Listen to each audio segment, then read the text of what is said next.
ॐ नमः सिद्धेभ्यः।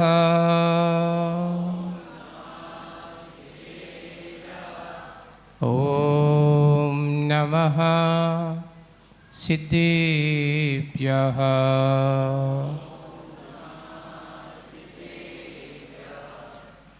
मंगलम भगवान वीरो मंगलम गौतमो गणी मंगलम कुंद कुंदार्यो जैन धर्मोस्तु मंगलम सर्वमंगलमांगल्यं सर्वकल्याणकारकं प्रधानं सर्वधर्माणां जैनं जयतो शासनम् वंदे विद्यासागरम।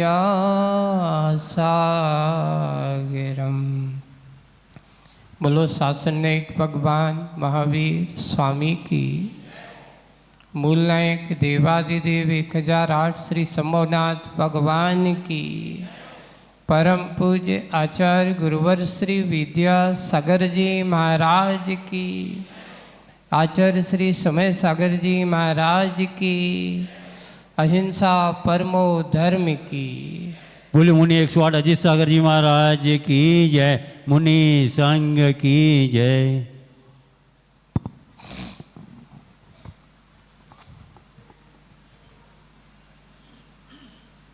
एक व्यक्ति है, आवाज ठीक करो भैया जी।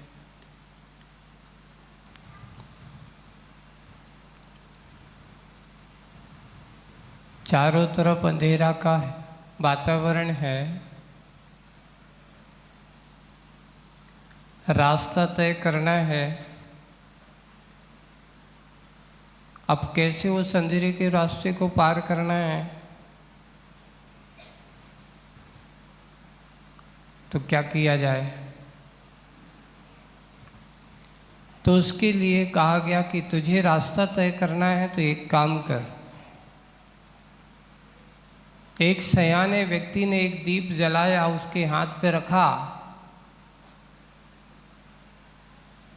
और उससे कहा कि जाओ, अब तुम अपना रास्ता तय करो। वो व्यक्ति सोचने लगा, इतना छोटा सा तो दिया है और यहाँ तुमने जलाया है और थोड़ी सी जगह उजेले, इतनी में उजेला दिख रहा है, बाकी तो बहुत अंधेरा है। कैसे हम पूरा इतना अंधेरे को पार करके पहुंचेंगे?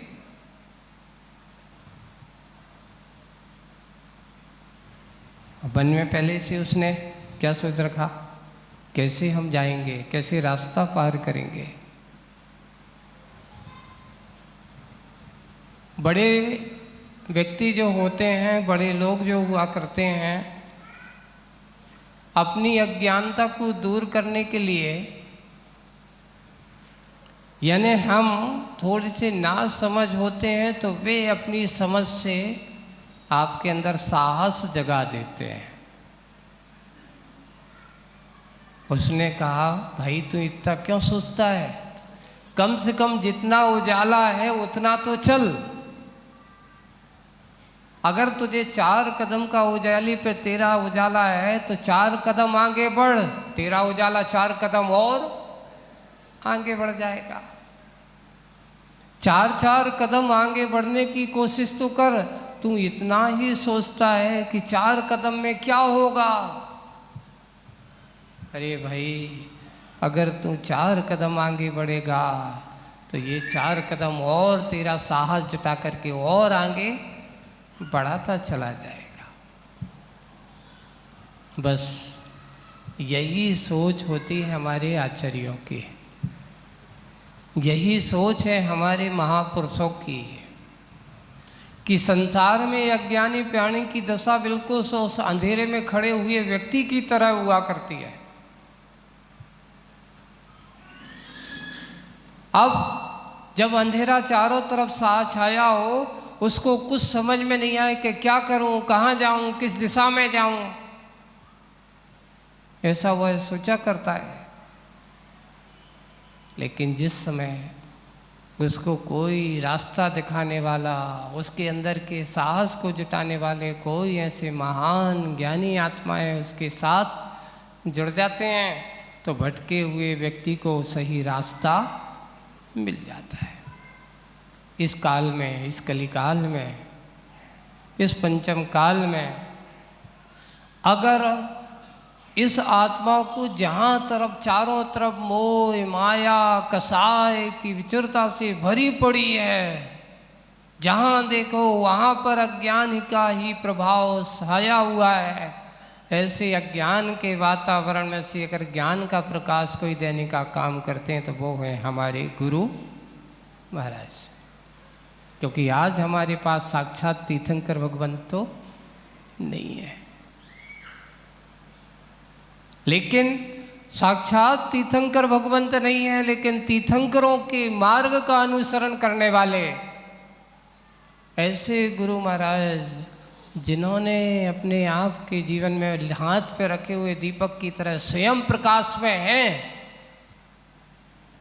आगम के प्रकाश में स्वयं रहते हैं।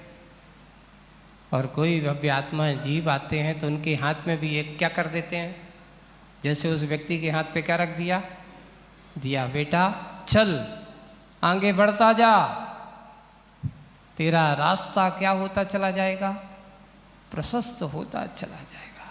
तुझे मंजिल की ओर बढ़ना है, संसार की भटकन को दूर करना हो तो अपने हाथ में एक सम्यक ज्ञान के प्रकाश का दीप लेकर के चल, और जितना जितना तू चलता जाएगा उतना उतना तेरा रास्ता प्रशस्त होता चला जाएगा। आज के वर्तमान इस परिवेश में हम अपने बच्चों को ज्ञान के प्रकाश में रखने की कोशिश करते हैं कि अज्ञान के प्रकाश में आते हैं। आज हमारे पास सबसे ज़्यादा बच्चों को लौकिक शिक्षा पढ़ाने के साधन बहुत हैं, लेकिन आत्मिक शिक्षा पढ़ाने के साधन कितने हैं? एक संस्कारिक शिक्षा होती है, एक अर्थकरी शिक्षा होती है। हम आज जो स्कूलों में, विद्यालयों में जो शिक्षा प्राप्त कर रहे हैं, अर्थकरी विद्या तो बहुत प्राप्त हो रही है, पर संस्कारी विद्या, परमार्थिक विद्या से अपनी आप की संतानें बहुत दूर होती चली जा रही है। एक और आपको कल की एक बात बताएं, अभी आप लोग सब देखते तो है, बहुत सब कुछ देखते हैं। राजस्थान में अभी कल का एक न्यूज़ पेपर उठा के पढ़ना, शायद पेपर का नाम तो नहीं मुझे याद आ रहा है कौन सा है, उस पर लिखा है कि अब बच्चों को शराब पीने की, दैनिक भास्कर में है ना, हाँ कोई ऐसे हैं, स्कूलों में शराब है, धूम्रपान है, इनकी भी शिक्षा प्रदान की जाएगी। सोचिए अब कौन सी विद्या है, आधुनिक है। बड़े बड़े कॉलेजों में भी ये इनके बारे में ये बताया जाएगा। जहाँ लोगों को व्यसन से मुक्ति होना चाहिए, वहाँ से व्यसन से क्या हो रही है, ये शिक्षा का प्रभाव। सरकारों की अनुमतियाँ मिल रही हैं और हम क्या करते हैं, चुपचाप देखते, ज्ञाता दृष्टा बनते रहते। अरे यार सब कुछ चलता है, अब क्या करें, काल है। आज तक किसी ने आपत्ति दर्ज नहीं की, किसी नागरिक ने ये नहीं कहा कि ये ऐसी शिक्षाएं हमारे प्रदेश में क्यों हो रही हैं। क्या हम अपने बच्चों के भविष्य को अच्छा बनाना चाहते हैं कि अपने बच्चों के भविष्य को, अगर हम जिस सरकारों के द्वारा ऐसे कार्य होते हैं, जिन सरकारों में ऐसे कार्य होते हैं, अगर उस पर आवाज़ नहीं उठाते, चुपचाप ज्ञाता दृष्टा बने रहते हैं, तो ये भी हमारी सबसे बड़ी कमी मानी जाती है। ऐसे लोगों पर हम, जहाँ हमारी अपनी संस्कृति पर आघात हो रहा हो, संस्कृति पर प्रहार हो रहा हो, वो शिक्षा किस काम की? अरे संस्कृति के संरक्षण के लिए, अपने देश की संस्कृति के संरक्षण के लिए शिक्षाएं हुआ करती हैं, ना कि मिटाने के लिए शिक्षा होती है। इस बारे में हमें आवाज़ उठाना चाहिए, लोगों को बात पहुंचाना चाहिए। शिक्षा नीतियों में इस प्रकार की बातें होती हैं, उन शिक्षा नीति वालों के ऊपर वो आवाज़ होना चाहिए कि हमारे देश में, हमारे प्रदेश में ऐसी शिक्षा हो, ये ठीक नहीं है। इसलिए बंधु, आज के इस परिवेश में हम थोड़ी सी ज्ञान के प्रति प्रकाशित हो, जागृत हो, उनके लिए हम सजग बने। एक पैरी मात्र अपने लिए जीवन जीना भैया, कौन पल्ले में कौन माथा पड़े, कोई मैं झंझट में नहीं पड़ता, आदि आदि ऐसी बातें करेंगे तो समझ लेना कि ये झंझट तेरी आज तेरे घर पे नहीं आई है, किसी दूसरे के घर पर आई है। एक दिन ऐसा आएगा कि वो विपत्ति तेरे घर पर भी। लेकिन होता क्या है, अरे दूसरे घर की विपत्ति अपने सिर पर हम मोल क्यों लें? अगर दूसरे के घर पे आग लगी है तो तेरा घर भी उसके पास ही लगा है, ये ध्यान रखना। वो आग तेरे घर तक भी आ सकती है। बस हमारी दिशाएं, हमारी दशाएं, देश की परिस्थितियों को हम विचार करते हैं तो बस यही है कि जीवन में कुछ हो या ना हो, पर अच्छे संस्कार, अच्छी शिक्षा अवश्य हो। मात्र हमारे बेटे को हर कोई चाहता है कि शुरू से होता है और हम पहले सोचने लगते हैं हम अपने बेटे को तो डॉक्टर बनाएंगे, कोई कहता है मुझे तो इंजीनियर बनाना है, किसी ने कहा कि मुझे तो इसको आईएएस बनाना है, आईपीएस बनाना है, और ना जाने क्या, कोई सीए परिवार तो सीए बनाना है। अरे कुछ बनाओ, सब कुछ बनाओ, लेकिन सबसे पहले उस बच्चे का कैरेक्टर बनाओ। क्या बनाओ? इंजीनियर, कलेक्टर और जो कुछ भी है, डॉक्टर बनेगा बाद में। सबसे पहले अगर कुछ बनाना है तो बच्चे का कैरेक्टर बनाओ। अगर बन करके आपने उसका भविष्य अच्छा निर्माण कर दिया तो किसी भी पद पर पहुंच जाए, वो कभी अपने देव शास्त्र गुरु का जहाँ भी मौका मिलेगा वहाँ जाकर के उनके चरणों में जरूर बैठेगा। और तुमने बना दिया डॉक्टर, कलेक्टर, आईएएस, आईपीएस, अब वहाँ जाकर के बैठ गया। क्यों? तुमने धर्म की शिक्षा नहीं दी, उसे धर्म का ज्ञान नहीं दिया। उसके परिणाम से ये है कि अब वो पैसा तो कमाने लगा लेकिन परमात्मा को भूल गया, अपनी मूल संस्कृति को भूल गया। एक बार शायद हमने सुनाया कि नहीं, कि एक बच्चे को अच्छे पढ़ा लिखा करके माता पिता ने आईएएस की परीक्षा पास करा दी। आईएएस की परीक्षा उसने पास कर ली, इंटरव्यू में दिल्ली में पहुंचा। अब इंटरव्यू लेने वाला, क्योंकि बच्चा जैन था और इंटरव्यू लेने वाला भी एक वहां जैन बैठा था, देने वाला भी जैन है और लेने वाला भी जैन है। जब उससे पूछा गया कि बेटा ये बताओ तुम जैन क्यों हो, उसने कभी पाठशाला नहीं पढ़ी थी, मंदिर नहीं गया था, क्योंकि दिन भर सुबह से लेकर के पढ़ाई में माता पिता ने एक ही, बेटा पढ़ो, बेटा पढ़ो। तुमने अपने कल्चर का ज्ञान उसको नहीं कराया, धर्म की शिक्षा उसको नहीं दी। वो पढ़ता गया, आईएएस बन गया। और वहाँ जाकर के जब उस जैन ने उससे पूछा कि भाई इंटरव्यू लेने वाले 3-4 बैठे थे, उसमें एक जैन भाई भी था, उसने सीधा पूछ लिया कि ये बताओ तुम जैन क्यों हो। उसको कुछ समझ में नहीं आया, तो बड़े अच्छे से कहता, सर मेरे माता पिता जैन हैं इसलिए मैं जैन हूँ।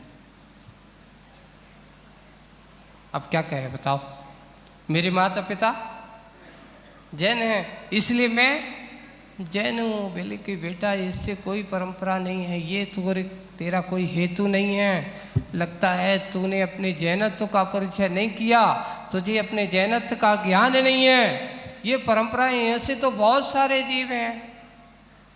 माता पिता से नहीं होता, जन्म लेने मात्र से वो जैन नहीं होता। यहाँ तो कर्म और संस्कारों से जैनत्व की बात होती है। किसको जैन कहा? जब उसने कहा कि तुझे अपनी जब जैन होने की परिभाषा याद नहीं है तो तू आईएएस क्या बनेगा? और उसको क्या हो गया? आईएएस वाइवा इंटरव्यू में फेल हो गया। वो सोचता है बताओ, मैंने अपने जीवन काल में सब कुछ पढ़ा, लेकिन अपना जो मूल तत्व है उसको नहीं पढ़ा। बेसिक ज्ञान से हम दूर हो गए। अपना जो कल्चर है, अपना कुलाचार है, अपनी संस्कृति है, सबसे पहले हमें अपने बच्चों को अपनी संस्कृति का परिचय कराइए। जो माता पिता अपनी संस्कृति, अपनी सभ्यता का परिचय नहीं कराते, वो माता पिता नहीं, वो उसके बैरी हैं, शत्रु हैं। इसलिए पहले अपने उसका कल्चर का ज्ञान, धार्मिक ज्ञान, धार्मिक शिक्षा। आज हमारे माता पिताओं की साइकोलॉजी इतनी बिगड़ चुकी है कि बेटे के लिए अगर 50 किलोमीटर दूर स्कूल होगा तो वहाँ तो भेज देंगे, लेकिन पाठशाला घर के बाजू में होगी तो पाठशाला नहीं भेजेंगे। घर पे खेलेगा, मस्ती करेगा, मौज करेगा, मोबाइल दे देंगे हम। और उसका परिणाम ये है कि आए दिन ये परिस्थितियां हैं कि हमारी संस्कृति, हमारी सभ्यता किस दिशा में जा रही है। उनके अंदर कल्चर नहीं है। अभी एक सर्वे आया और उसमें बताया आज के बच्चे सबसे ज़्यादा चिड़चिड़े क्यों हो रहे हैं, जिद्दी क्यों हो रहे हैं। तो उन्होंने लिखा है इसमें माता पिता की सबसे बड़ी गलती है। वो रोया, तुमने उठाया, उसके हाथ में मोबाइल पकड़ा दिया, चुप हो गया, देखने लगा। अब ये हुआ कि उसको देखते देखते ये हो रहा है कि उसका जो देखने का आईक्यू सिस्टम है, उसका दिमागी बैलेंस है, जाकर के अभी वो गेम, अरे खेल तो रहा है, गेम तो ही खेल रहा है, पर गेम खेलते खेलते समय उसके अंदर कितने परिणाम, क्या हो रहा है, चिड़चिड़ापन आ रहा है, गुस्सा आ रही है। और आए दिन सबसे ज़्यादा अब जहाँ से मोबाइल बना, जहाँ से इसके निर्माता हैं वे भी परेशान हो गए। चाइना और चीन वाले, यही सारे के सारे इसको बनाने वाले, वे अब अपने बच्चों से परेशान हो गए। तो अब क्या होने लगा, उनको शिक्षा देना उल्टी करना चालू करना पड़ी है। क्या होगा कि बेटों को, बच्चों को मोबाइल से दूर करो। तो स्कूलों में अब क्या पढ़ाया जा रहा है, एक शिक्षक है ना, एक शिक्षिका बैठी है, बहुत सारे छोटे छोटे बच्चे बैठे हैं।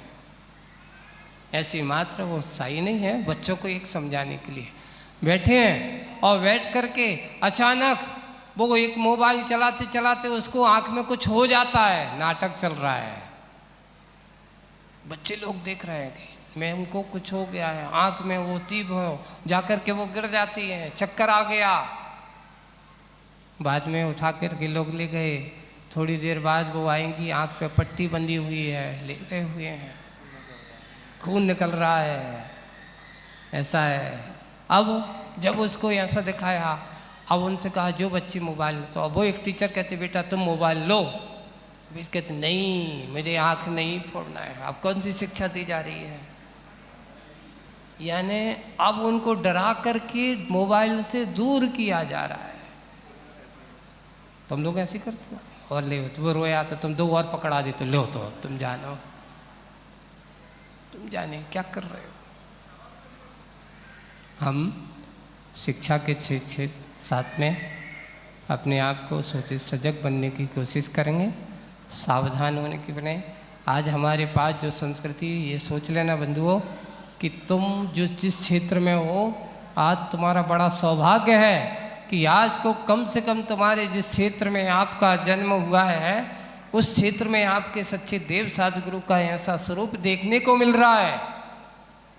ऐसे ऐसे देश जहाँ कभी भगवान कौन होते हैं, क्या होते हैं, कैसे होते हैं, वहाँ सुबह से उठते पैसे से शुरुआत होती है और रात में आते तो पैसे से ही गिनती करते करते सो जाते हैं।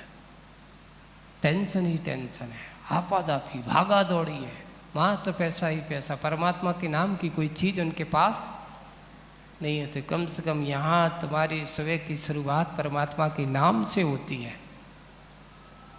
ये आपको बड़ा सौभाग्य है कि अपनी संस्कृति, अपना कल्चर, अपनी सभ्यता का भान तुम्हें मिल रहा है, आपको उसका ज्ञान तुम्हें मिल रहा है। आने वाली पीढ़ी और परंपरा उसी का परिणाम है कि आज चारों तरफ देखो हिंसा की विभीषिका छाई हुई है, लड़ाई झगड़ा युद्धों का माहौल चल रहा है, लेकिन उन सारे देशों में देख कर के भारत एक सबसे ज़्यादा शांति प्रिय अगर कोई क्षेत्र है तो वो है तुम्हारा। उसका परिणाम यह है, यहाँ अहिंसा की, दया की, करुणा की बात करने वाले लोग हैं। यही हमारी शांति का मूल कारण है। लेकिन जहाँ हमेशा हिंसा की ही बात की जाती हो, मरने मारने की बात, दूसरों को लूटपाट की बात, हमेशा पैसे और धन संचय की बात की जाती हो, वहाँ सबसे ज़्यादा अशांति का वातावरण है। इसलिए हम आत्मिक शांति चाहते हैं, विश्व शांति की कामना करना चाहते हैं, तो सबसे पहले अपने शांति अपने परिवार से शुरुआत करिए, अपने घर से शुरुआत करिए। हमारा घर में अगर शांति है तो समझ लेना आपके पड़ोस में शांति रहेगी, आपके पड़ोस में शांति है तो आपके नगर में शांति रहेगी। ऐसे ही विश्व शांति की कामना अगर करने वाले ये भारत की संस्कृति और कल्चर है, हम उस कल्चर को समझने की कोशिश करें। समय बहुत हो गया, इतना ही है कि एक बहुत अच्छा सौभाग्य है, अगला रविवार को आचार्य शांति सागर जी महाराज का, जो सन 1924 में जिन्हें आचार्य पद से सुशोभित किया गया था, ऐसे 11 तिथि के दिन अगला रविवार है 13 अक्टूबर को, ऐसे 13 अक्टूबर के दिन ऐसा शताब्दी समारोह का आयोजन सारे देश में, सारे विश्व में मनाया जा रहा है। ऐसे आचार्य जिनके इस 20वीं सदी में अगर किसी ने मुनि महाराजों के प्रति आस्था के भाव जगाए, मुनि राजों के बनने की प्रेरणा अगर जगाई है, तो वे हैं हमारे आचार्य शांति सागर जी महाराज। आचार्य शांति सागर जी महाराज जिनका पूरे सन 1924 में जिनका आचार्य पदारोहण दिवस पद हुआ था, और आज अपन कौन से साल में हैं? 2024 में। पूरा 100 साल होने को, यानी शताब्दी वर्ष पूरा 2025 तक चलेगा। ऐसे शताब्दी वर्ष की शुरुआत यहाँ पर होगी, तो हम भी ऐसे उस ज्ञान के आचरण के मार्ग पर चलने वाले उस दिन यहाँ की पाठशाला की कलश स्थापना और एक पाठशाला का नया रूप आप लोगों के सामने होगा। एक नया रूप आपके सामने होगा। जिम्मेदारी हम सबको लेना है, जिम्मेदारी हम सबको लेना है। आप सबका दायित्व है, आप सबका कर्तव्य है। परंपरा किसी एक व्यक्ति से नहीं चलती, परंपरा आने वाली हमारी संस्कृति से चला करती है। अगर आप उनको अच्छे संस्कार सौंप के जाओगे, आप उनको अच्छे ज्ञान की बात सौंप के जाओगे, तो वे परंपराओं को बनाए रखेंगे। अगर आप सौंप के नहीं जाओगे तो आपकी गलती मानी जाएगी, क्योंकि हमने अपनी संतानों को अच्छे संस्कार से संस्कारित नहीं किया। इसलिए अगला रविवार हमारी पाठशाला के, अभी पंडित जी ने आप सब लोगों को उन पाठशाला के 12 शिक्षकों की ये 12 भावनाएं तैयार हो गई हैं, है ना। 12 शिक्षक तैयार हो गए हैं। कितने हैं ये?